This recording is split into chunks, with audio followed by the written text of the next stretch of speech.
ચાલો મિત્રો, વાનેચર ફેમિલી વ્લોગમાં આપનું હાર્દિક સ્વાગત છે। આજે આપણે સરસ મજાની જે રેસીપી બનાવવાની છે તેનું નામ છે કેસર કેરી નહીં ગોટલીનો મુખવાસ તૈયાર કરશું મિત્રો। તો આપણા ગોટલા પણ બગીચાની અંદર સરસ મજાના સુકાઈને તૈયાર થઈ ગયા છે મિત્રો। તો ચાલો પહેલાં સૌ પ્રથમ ગોટલાને ભાંગીને અંદરથી ગોટલી તૈયાર કરી લઈએ, ત્યાર પછી તેને બાફશું, ટુકડા કરશું અને સરસ રીતે મુખવાસ તૈયાર કરશું, જે તમે પૂરેપૂરી રેસીપી જોઈજો મિત્રો। ચાલો મિત્રો, તો સરસ મજાના આપણા ગોટલા ભાંગીને આપણે તૈયાર કરી લઈએ અને સરસ મજાની આપણે આ રીતે ગોટલી તૈયાર કરવાની છે મિત્રો। તમે જોઈ રહ્યા છો, તો ચાલો બધા જ ગોટલાને ભાંગીને આપણે સરસ મજાની ગોટલી તૈયાર કરી લઈએ। ચાલો મિત્રો, સરસ રીતે આપણે ગોટલા ભાંગીને ગોટલી તૈયાર કરી લીધેલી છે, તમે જોઈ રહ્યા છો। તો ચાલો કુકરની અંદર હવે પાણીમાં થોડું મીઠું ઉમેરીને સરસ રીતે તેને બાફીને પહેલાં તૈયાર કરશું અને ત્યાર પછી એના ટુકડા કરીને સરસ રીતે તડકે સૂકવવા મૂકવવાની હોય છે મિત્રો। અને ત્યાર પછી જ આપણે આગળ મુખવાસ બનાવવાની શરૂઆત કરશું। આમાં કંટાળો આવે એવું ખૂબ જ કામ છે, તકલીફવાળું, પરંતુ ખાવાની ખૂબ જ મજા આવતી હોય છે મિત્રો। મુખવાસ સરસ બને છે, પરંતુ ગોટલા ભાંગીને તૈયાર કરવું બહુ કઠણ વસ્તુ છે ને ચાલો તેને સરસ રીતે બાફીને તૈયાર કરી લઈએ। સરસ રીતે ગોટલીને બાફીને તૈયાર કરી લઈએ।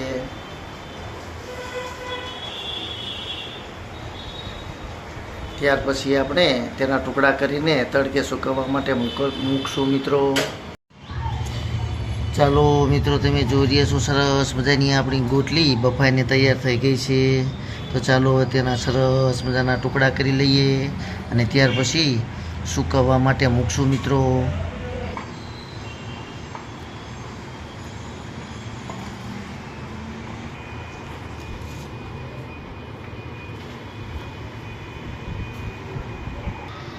ચાલો મિત્રો, તમે જોઈ રહ્યા છો, આપણી બફાયેલી ગોટલીની સરસ મજાની આ રીતે ટુકડી કરી લઈશું બધી જ ગોટલીની, અને ત્યાર પછી આપણે તેને સૂકવવા માટે મૂકવાની છે મિત્રો।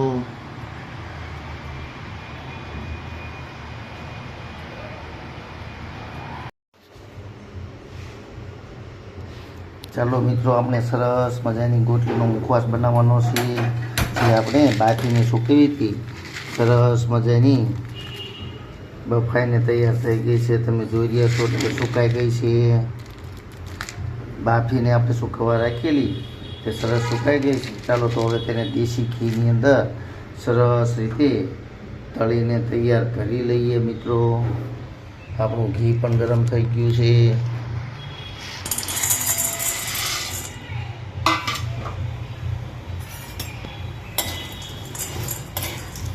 આવી રીતે તમે મુખવાસ બનાવશો તો પાચન ક્રિયાની અંદર ખૂબ જ વધારો કરે છે, એટલે કે આપણું ખાધેલો ખોરાક પચાવવામાં મદદ કરશે આ મુખવાસ મિત્રો, અને ખાવાની પણ ખૂબ જ મજા આવતી હોય છે। આવો મુખવાસ સ્વાદિષ્ટ બનતો હોય છે। તો ચાલો સરસ રીતે તેને દેશી ઘીની અંદર તળીને તૈયાર કરી લઈએ।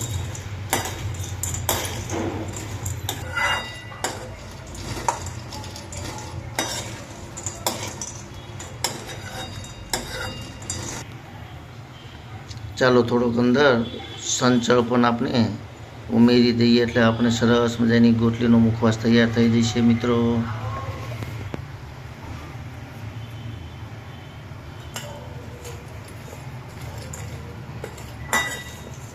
કારણ કે હંચળ પણ આપણે પાચન ક્રિયાની અંદર સરસ રીતે ઉપયોગી થાય છે મિત્રો।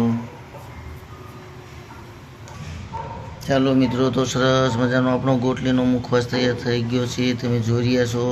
તો આને 12 મહિના સુધી આવો નવો જ મુખવાસ રહેતો હોય છે અને સરસ મજાનો સ્વાદ પણ આવતો હોય છે, તેમજ શરીરની અંદર એટલે કે પેટની અંદર પાચન ક્રિયામાં પણ સરસ રીતે વધારો કરે છે। તો તમે પણ આવો મુખવાસ બનાવજો મિત્રો।